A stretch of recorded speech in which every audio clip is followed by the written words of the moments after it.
registres de langue. Le registre familier, Coran et soutenu.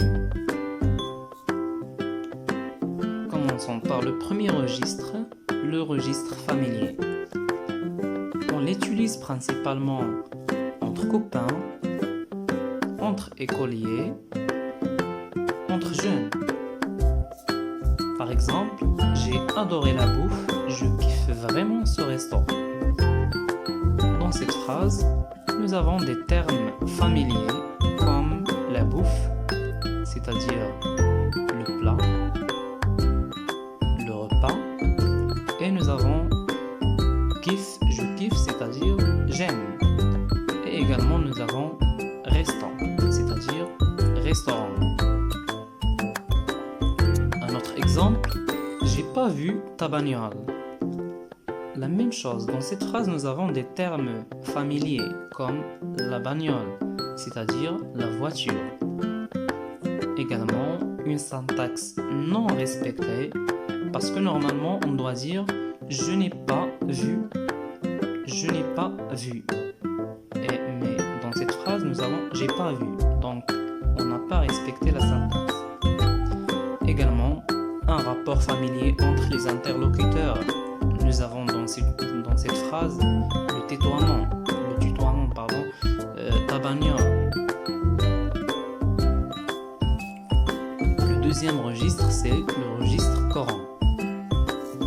Donc on l'utilise dans la vie courante, au travail, à l'école et dans les administrations publiques. Par exemple, ce repas est très bon. On a utilisé des termes Coran, par exemple repas, on n'a pas utilisé la bouffe. Au lieu de la bouffe, on a utilisé repas. Un autre exemple, je n'ai pas vu ta voiture.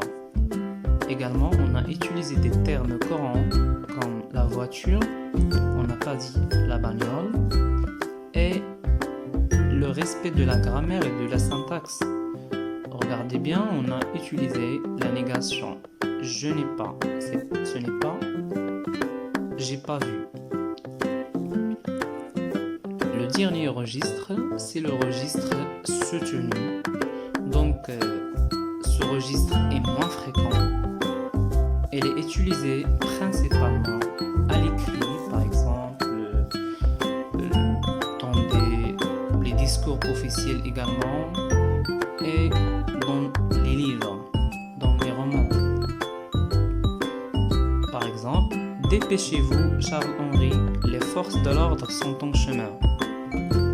Remarquez bien qu'on a utilisé des termes un peu recherchés comme les forces de l'ordre. Au lieu de dire simplement les flics ou bien la police, on a utilisé les forces de l'ordre. Également, une phrase qui est un peu complexe. Regardez bien la longueur de la phrase. Au lieu de dire par exemple dépêche-toi, les flics sont là par exemple, on a utilisé une phrase un peu complexe. Également le vouvoiement. Regardez bien, dépêchez-vous. Il y a le pronom personnel vous qui est utilisé dans cette phrase. Alors, on peut retenir que le registre familier, on l'utilise principalement entre copains, entre écoliers, entre jeunes, dans la rue. Il est caractérisé par des termes familiers, des répétitions, une syntaxe non respectée, des rapports familiers entre les interlocuteurs, c'est-à-dire qu'on utilise le tutoiement, donc parce qu'on est entre copains, entre jeunes, etc. Pour le registre Coran, on l'utilise dans la vie courante, au travail, dans les administrations publiques.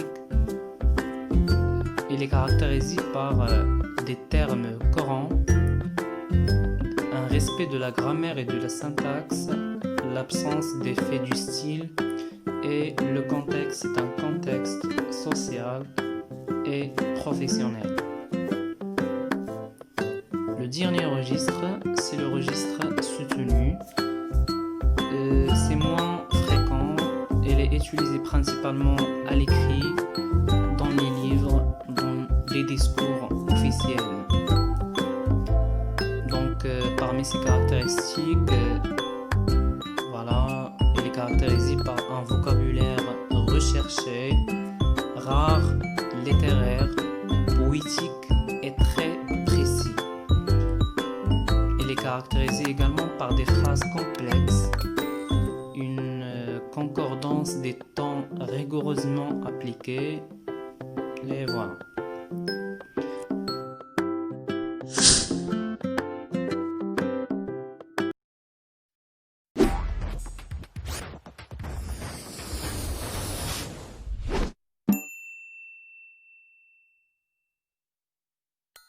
Grand frère, ça y est, nous sommes prêts. J'ai hâte d'entendre votre nouvelle histoire. Alors voilà, il y a Rodrigue le tigre et Gaston le cochon qui vont à la fête foraine. Ils se tapent des glaces à la baraque de Juliette, puis il y a Gaston qui se ramasse et qui se prend sa glace sur le pif. Rodrigue, il est mort de rire. Mais Françoise, pourquoi tu as tout effacé? Je crois qu'elle n'apprécie pas trop ta façon de raconter l'histoire. D'accord Françoise, je vais essayer de le dire autrement. Donc, Rodrigue et Gaston vont à la fête foraine. Ils achètent des glaces au stand de Juliette, puis Gaston tombe et il reçoit sa glace sur le groin. Rodrigue éclate de rire. Voilà, c'est plus correct. Mais écoute ma version, petite sœur. Rodrigue et Gaston se rendent à la fête foraine. Ils dégustent des glaces à l'échoppe de Juliette. Puis, Gaston chute tout en recevant sa glace sur le groin. Rodrigue s'esclaffe. Eh bien, dis donc, voilà une histoire rondement menée. Tu vois, c'est toujours la même histoire, mais racontée selon différents niveaux de langue. Il y a le langage familier. Quand par exemple, tu racontes une blague à ton meilleur ami. Le langage courant, c'est le langage de tous les jours, que tu utilises à l'école avec tes profs par exemple. Et enfin, le langage soutenu. Mais celui-ci, on le trouve surtout dans les livres. Je comprends. On ne parle pas toujours de la même façon en fonction de la personne à qui l'on s'adresse. Oui, mais pas seulement. Selon que tu t'exprimes à l'oral ou à l'écrit, dans un texte par exemple, tu n'emploieras pas le même vocabulaire. Tu feras attention à la construction de tes phrases ou à leur prononciation. Par exemple, en langage familier, faut qu'on se casse devient en langage courant, il faut qu'on s'en aille. Et en langage soutenu, il faut que nous partions. Ok, j'ai pigé. Je veux dire, d'accord, j'ai compris. Au revoir les amis, à bientôt pour de nouvelles histoires.